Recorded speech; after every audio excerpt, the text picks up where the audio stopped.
Hello boys, welcome back to another interesting session of video tutorials, and this is meant for class 11th biology students, and this is for 12th September 2020. Our memory helps us in tracing out what we have been discussing in our previous sessions, and we were talking and discussing about the structure of nephron and what are the functions of each part of the nephron, right from Bowman's capsule or glomerulus, the network of arterioles, afferent arteriole, efferent arteriole. Then this is PCT, proximal convoluted tubule. Then Henle's loop. Then DCT, distal convoluted tubule. After DCT, CD rather, collecting duct. So we were talking about the function of each one of the nephron. Now in this session we are going to discuss about counter current mechanism. So counter means something that is opposite. When you say counter the argument, remember current, the flow, counter current mechanism. So there's a lot of substances flowing in opposite directions.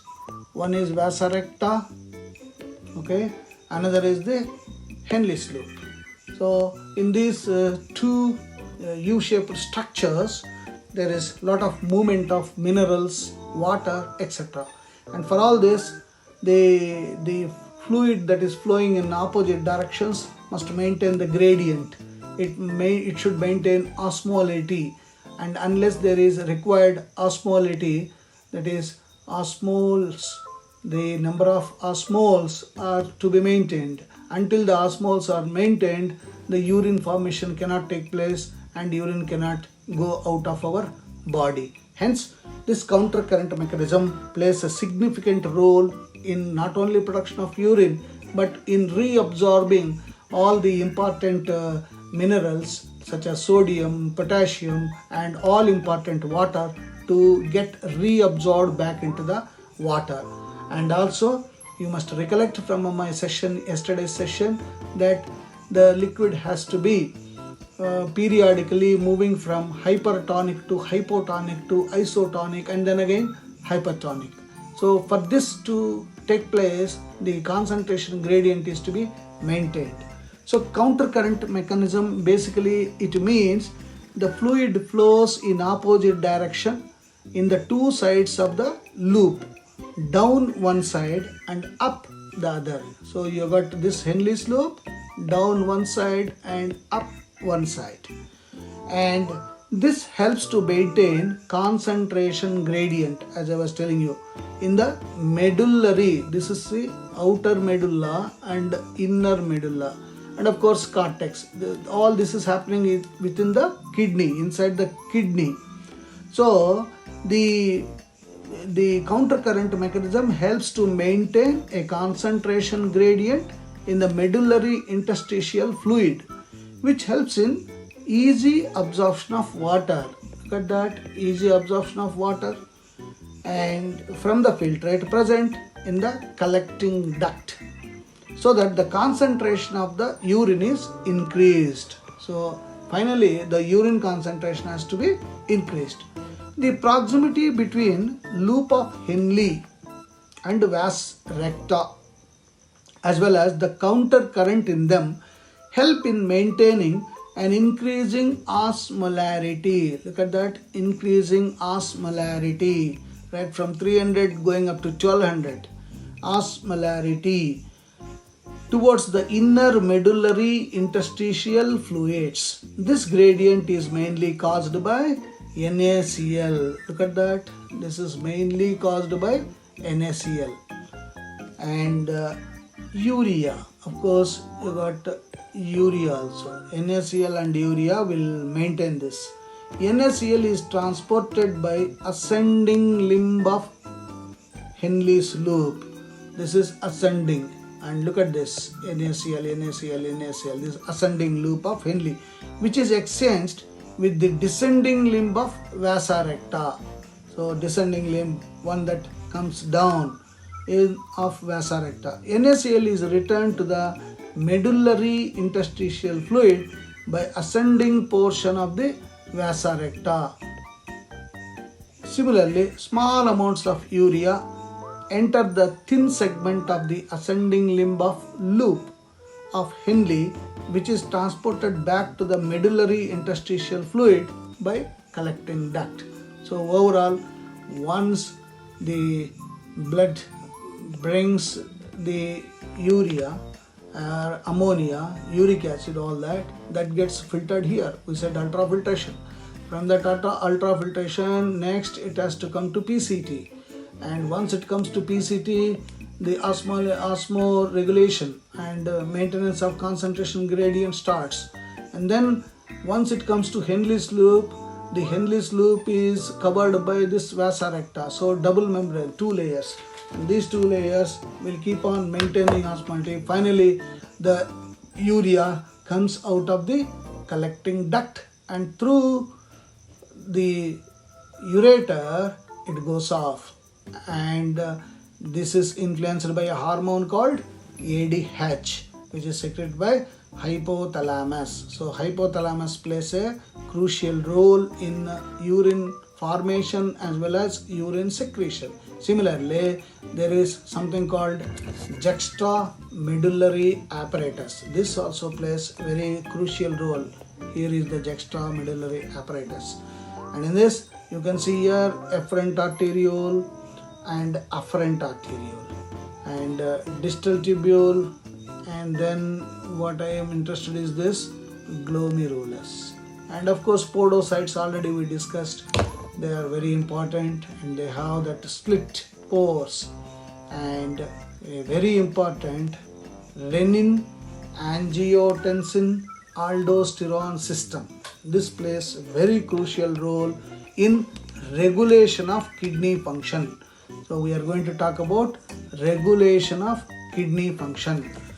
So as blood pressure decreases, the cells of the juxtaglomerular apparatus releases the enzyme renin. Look at this, renin is released. This is the first step, step number 1. And the enzyme renin activates RAS. What is this RAS? RAAS. RAS. RAS is R stands for renin, A for angiotensin, another A for aldosterone, and S is system. Renin, angiotensin, aldosterone, system.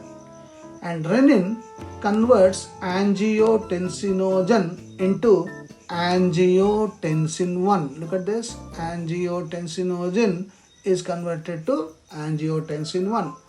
Angiotensin converting enzyme, we call it ACE. Look at this, ACE, angiotensin converting enzyme, then converts angiotensin 1 into angiotensin 2, a peptide hormone that is the active form. Angiotensin 2 increases the synthesis and release of aldosterone. Look at this, the presence of angiotensin 2 increases aldosterone, raises blood pressure directly by constricting blood vessels and stimulates sodium reabsorption by PCT. Look at this, sodium reabsorption. So that is because of the constriction of the PCT, proximal convoluted tubule. Aldosterone is a hormone secreted by cortex of adrenal glands. When aldosterone is present in the blood, all the sodium in the filtrate is reabsorbed. Look at that, all the sodium is getting reabsorbed from the filtrate. And who is doing this? Epithelial cells of the collecting duct. Retaining Na plus raises the osmotic pressure of the blood, and that reduces water loss from the body. That is the main purpose of that. When water content in the body gets reduced, the posterior pituitary secretes ADH, antidiuretic hormone, which increases the reabsorption of water in the DCT. Here it is DCT, there it is PCT. Now this is DCT, distal convoluted, and collecting ducts by making them more permeable to water. Therefore, small amount of hypertonic urine is eliminated. This is the purpose. There is another hormone called ANF. This also you must remember. ANF. What is this ANF? A for atrial, N for natriuretic, and F for factor. Atrial natriuretic factor, which opposes the regulation by ROS. So these two are opposite factors. This factor can cause vasodilation. Here it is vasoconstriction, now vasodilation. Once vasodilation takes place, this vasodilation decreases the blood pressure. Thus, ROS, ADH, and ANF, all the three, regulate the functions of kidneys. They control body fluid osmolarity, salt concentration, blood pressure, and blood volume. So there are three things that play a crucial role. One is ROS, another is antidiuretic hormone. Where did we write here? Antidiuretic hormone, and ANF. And right here ADH. So these are the three main factors that will control the functioning of kidney as well as regulation of functioning of the kidney. And in our next session we will be talking about disorders related to excretory system. So keep practicing the diagrams. Until then, post your doubts in our group and don't